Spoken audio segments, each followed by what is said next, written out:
नमस्कार, कृति भूमि न्यूज में आपका स्वागत है। प्रस्तुत है आज के मुख्य समाचार।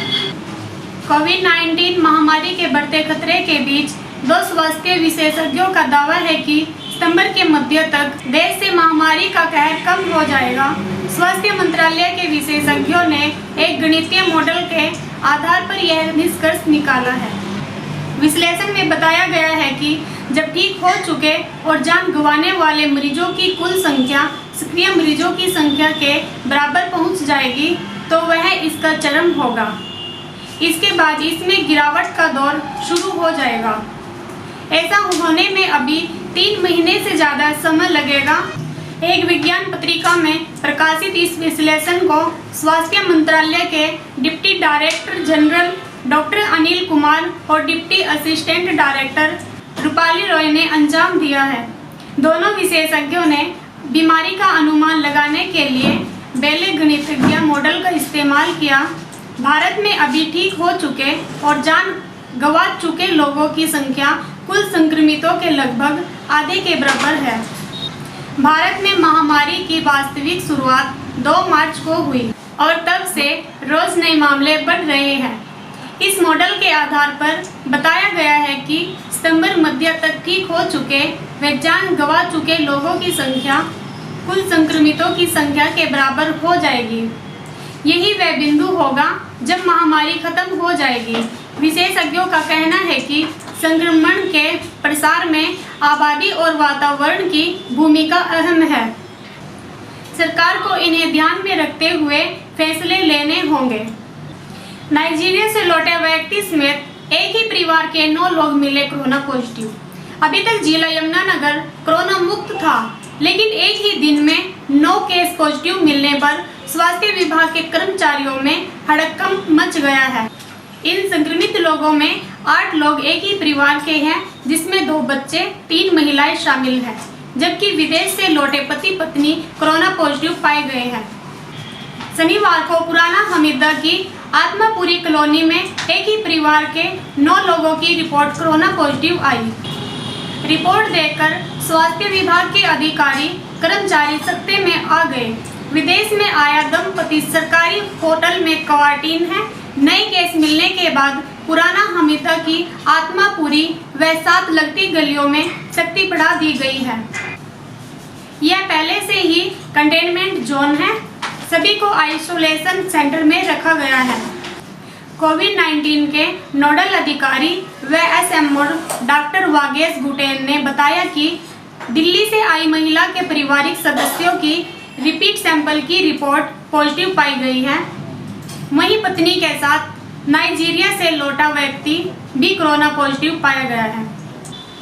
यूपी के कासगंज जिले में एक साथ 25 स्कूलों में पढ़ाने वाली टीचर की गई है गिरफ्तार। अनामिका शुक्ला नाम की महिला टीचर एक साथ 25 स्कूलों में पढ़ा रही थी।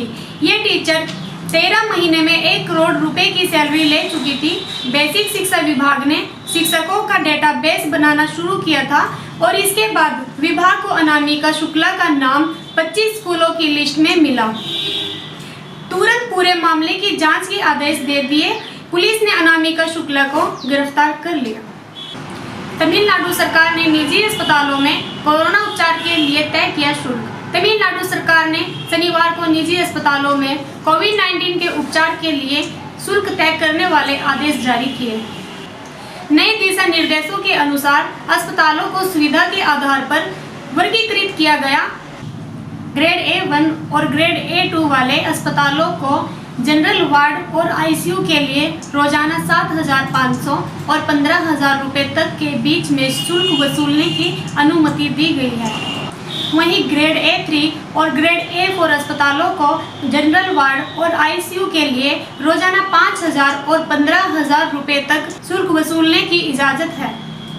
स्पेन को पीछे छोड़कर कोरोना वायरस से सबसे ज्यादा प्रभावित 5वां देश बना भारत। 2,41,000 से ज्यादा हुए संक्रमित। कोरोना वायरस के बढ़ते मामलों के बीच स्पेन को पीछे छोड़ते हुए इस वायरस से सबसे ज्यादा प्रभावित देशों की सूची में भारत दुनिया में 5वें स्थान पर पहुंच गया है। भारत में संक्रमितों की संख्या 2,41,000 से ज्यादा हो चुकी है। शनिवार सुबह ही भारत इटली को पीछे छोड़कर कोरोना वायरस वैश्विक महामारी से सबसे ज्यादा बुरी तरह से प्रभावित दुनिया का छठा देश बना था। अमेरिका, ब्राजील, रूस और ब्रिटेन के बाद कोरोना वायरस से सर्वाधिक प्रभावित देशों की सूची में भारत अब 5वें स्थान पर आ गया है। दिल्ली पुलिस की स्पेशल सेल के इंस्पेक्टर की संदिग्ध मौत, कार में मिला शव। दिल्ली के केशवपुरम के रामपुरा इलाके में दिल्ली पुलिस की स्पेशल सेल में तैनात इंस्पेक्टर विशाल का शव कार के अंदर संदिग्ध हालात में बरामद हुआ। शव को पोस्टमार्टम में भेज दिया गया है। मौत की वजह अब तक साफ नहीं हुई है। सन 1998 के बैच के इंस्पेक्टर विशाल लोधी कॉलोनी में स्पेशल सेल के दफ्तर में तैनात थे। आरोग्य सेतु ऐप ने बनाया एक और रिकॉर्ड। भारत ने कोविड-19 महामारी का मुकाबला करने के लिए प्रभावी ढंग से टेक्नोलॉजी का लाभ उठाने के मामले में दुनिया की अगुवाई की है। कोरोना वायरस संक्रमण से बचाव के लिए जानकारी देने वाली सरकारी ऐप आरोग्य सेतु ऐप मई में भी दुनिया के टॉप 10 डाउनलोड किए गए मोबाइल ऐप में से एक बना रहा।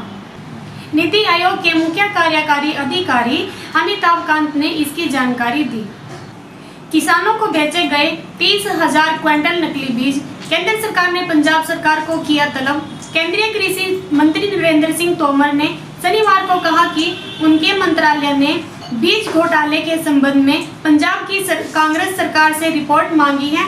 दरअसल पंजाब में किसानों को 30,000 क्विंटल नकली बीज बेचने का मामला सामने आया है।